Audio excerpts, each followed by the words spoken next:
যেগুলো বিএনপি ঢুকেছে তারা এখন প্রকাশ্যে বিএনপির নির্বাচনী জনসভায় জয় বাংলা স্লোগান দেয়। শোনেন, আমার যদি মৃত্যুও হয় আমি এই মঞ্চ থেকে হাজারবার বলবো জয় বাংলা, জয় বাংলা, জয় বাংলা। আমরা কি বাংলাদেশের জয় চাই না? তাহলে জয় বাংলার সমস্যা কি? জয় বাংলা কি কারো ব্যক্তিগত কোনো ধরনের স্লোগান? জয় বাংলা সবার। যখন বাংলাদেশে ক্রিকেট খেলা হয় আমরা কি বাংলাদেশের জয় চাই না?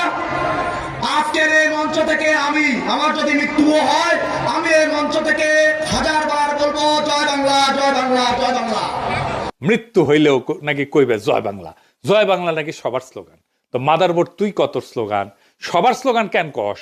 এরপরে মির্জা ফখরুল কয় আওয়ামী লীগ থাকলে নাকি গণতান্ত্রিক পরিবেশ থাকতো। খুব কষ্ট আসে মির্জা ফখরুল। গণতান্ত্রিক পরিবেশ মানে কি জানেন? আগে শুনেন। এরা নৌকাটা নাই, নৌকার যিনি কান্ডারি আমাদের সাবেক প্রধানমন্ত্রী হাসিনা, উনি আপনাদেরকে ফেলে ভারতে চলে গেছে, দিল্লিতে গিয়ে বসে আছে, আর আমাদেরকে বিপদে ফেলে দিয়ে গেছে, তাই না? থাকলে অন্তত একটা গণতান্ত্রিক অবস্থা চলতো, তাই তো?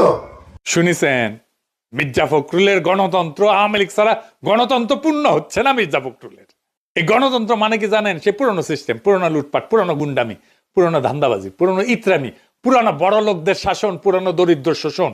এটাই পুরনো বন্দোবস্ত। এটা রিকশাওয়ালা চাচা খুব ভালোভাবে বুঝিছে। শুনেন তার কাছে। আওয়ামী লীগের থেকে বিএনপি 3 গুণ আগায়া এই দেশটারে আরো নষ্ট করে আলাইছে শেখ হাসিনা যাওয়ার পরে।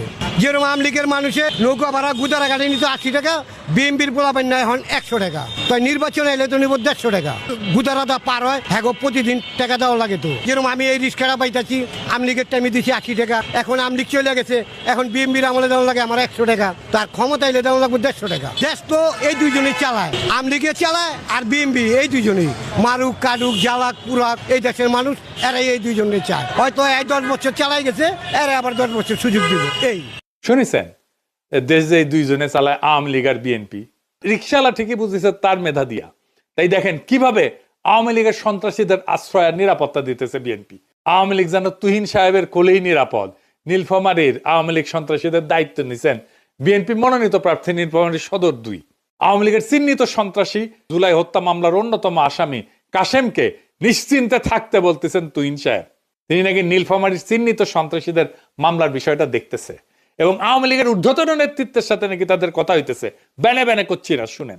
আসসালামু কেমন আছেন কাসেম সাহেব? জি ভালো আছেন? দোয়া করেন। আলহামদুলিল্লাহ, আমাদের জন্য ওয়ার্ক করতেছে ভাই। আলহামদুলিল্লাহ, ধন্যবাদ। তো আওয়ামী লীগের আমাদের ওয়ার্ক করতেছি। লোকরা তিনি ভোট করছিলেন। করছিলেন? ও মাস কত আমরা তো ভাই